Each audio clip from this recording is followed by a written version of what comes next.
Let's talk lip filler. This is the ultimate guide to lip filler. There's lots of options out there, lots of injectors out there. Do your research. Find out who your friend went to, and you like them. There is no cookie cutter lip filler option. There is no, oh my God, I love insert celebrity's name here. This is her picture. I want these lips. It doesn't work like that. Everyone's lips are different, different sizes, different shapes. The symmetry is different. I mean, I always tell my clients it's like our boobs. One is a little different than the other, or bigger or smaller. I mean, unless you have a great plastic surgeon that has made them lovely. But again, symmetry is most important. As your injector, we want to give you the look that you're looking for, knowing that it's not going to be identical to a photo that you bring in that isn't your lips. If you want, for example, the Russian lip where it's got those pillowy areas, we need to talk to you about that. We want to know kind of where you want the filler to go. When you want a Russian lip technique, it's big boluses of filler and you can feel them. They feel like lumps.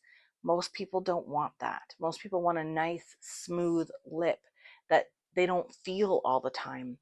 And sometimes I get clients in that say, I don't want my lips to look like they have any filler. Also, we can do that. It's amazing. So we are able to add in a little bit of filler evenly all over to accentuate some areas, even out some areas, lift a cupid's bow on one side because it's sitting lower than the other.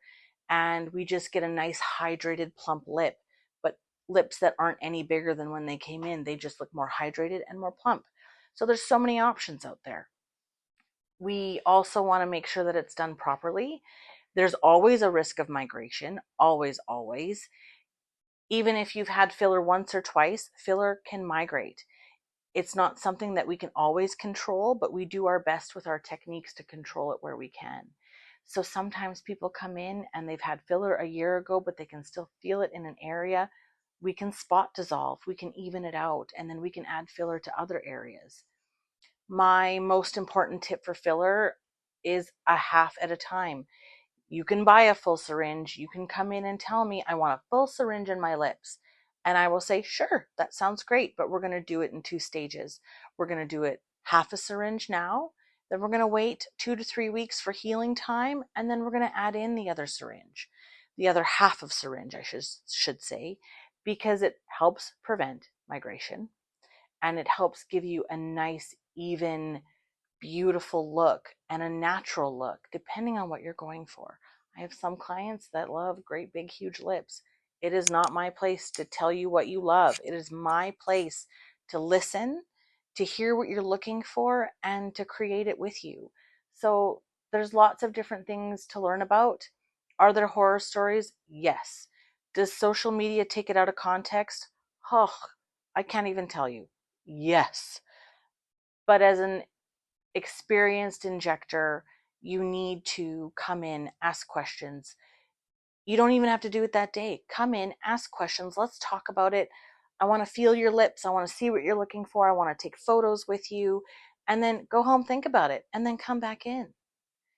But the first step into filler is we need to clean those lips. Then we're going to numb them. We have a beautiful numbing cream because it's spicy. I mean, as not, and I have some clients that take amazing to the numbing and some that don't. I am one that takes an extra injection at the dentist to make sure that my mouth is actually numb. Everyone is different, and we got to gauge that when you're here.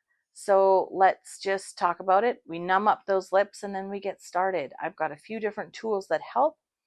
I want to reduce your risk of bruising, so we got to talk about what medications you're on. Were you out the night before? Did you have too many drinky poos?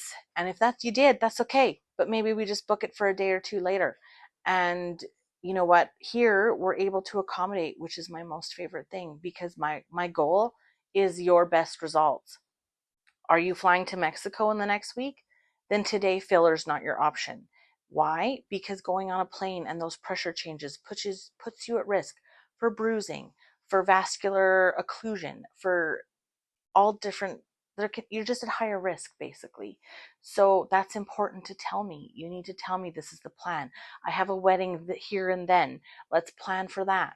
So depending on what you're doing is basically everything I need to know. If you're going to fly in a week, we're not doing filler. And if you find someone that does it for you, it's not great. You need to make sure that you know that there are risks and benefits to everything that you do. And it's my job to talk to you about them. And also my job to talk about real expectations and what options are. And then we go from there. But if you want to learn more, let me know. I have a great channel. I have an awesome Instagram, and I'm always available. Are you booking in with another clinic and you've got questions and want to talk to someone right away? Feel free to ask.